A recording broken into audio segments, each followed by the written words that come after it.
All right, let's dive right in. We're going to be talking about a feeling that I think we all know, but it's really hard to put your finger on.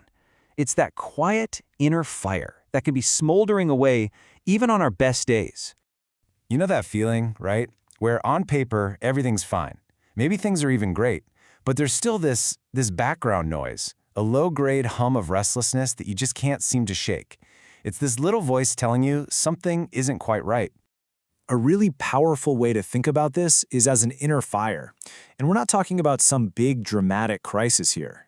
No, this is that subtle, constant hum of dissatisfaction, a fire that's just always burning right beneath the surface. So what is this subtle inner fire really? Well, to get a handle on it, we first need to kind of redefine what we even mean by inner turmoil. It goes way beyond just the big, obvious stuff. Turns out, this feeling actually has a name, dukkha. It's a word from Pali, which is this ancient language, and it points to something much deeper than just pain or suffering. It's talking about the inherent, pervasive unsatisfactoriness that just comes with living a life where absolutely everything is always changing. So dukkha isn't just about losing a job or having a fight. It's that quiet, nagging feeling that even the good stuff, well, it's not going to last forever. It's the engine that drives our constant search for the next thing, the next hit of happiness we hope will finally stick, only to find out it's fleeting. Okay, so if this feeling is an inner fire, then what's feeding it? I mean, a fire can't burn on its own, right? It needs fuel. So let's take a look at what we're throwing on the blaze. So it turns out there are 3 primary fuels. And what's really key here is to see them not as some kind of personal flaw, but more like these powerful automatic forces in our minds: greed, which is really just craving; hatred, which is aversion; and delusion, which is a basic misunderstanding of how things really are.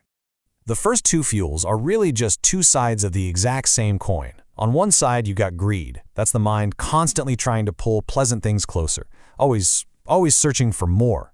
And on the other side, you've got hatred. That's the mind forcefully pushing away anything it finds unpleasant. It's just a constant, forceful no to reality as it is. But what's underneath all of this? What's the foundation? It really comes down to delusion.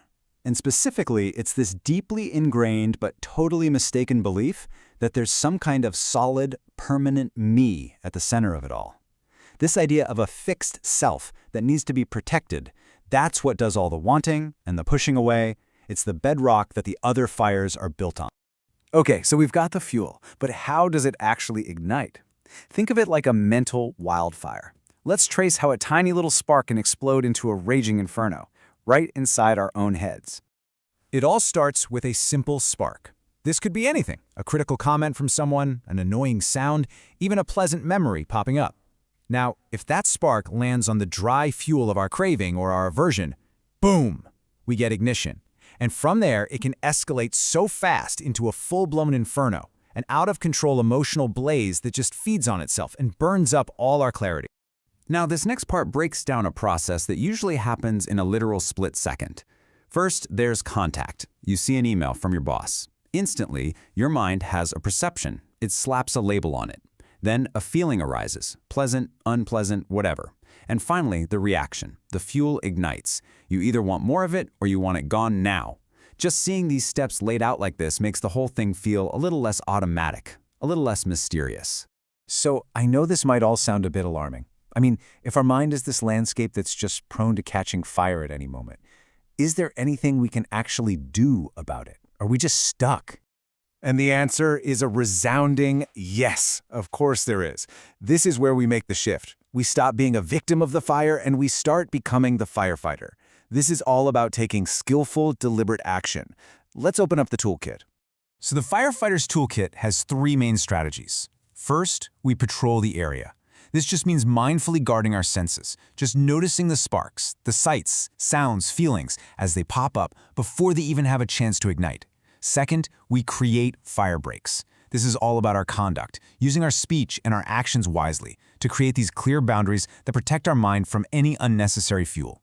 And finally, we wet down the house. This is proactive. We actively cultivate goodness, kindness, generosity, making our mind a much less flammable place to begin with. And this quote really gets to the heart of it. Mindfulness in this context, it's not some passive relaxation technique. It is the active, essential moment-to-moment work of a spiritual firefighter, someone who is attentive, prepared, and ready to act skillfully to protect their own mind. So as we wrap this up, here's the question to leave you with.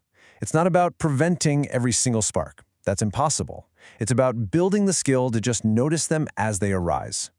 So, what small fire of irritation or craving or judgment will you choose to mindfully extinguish today?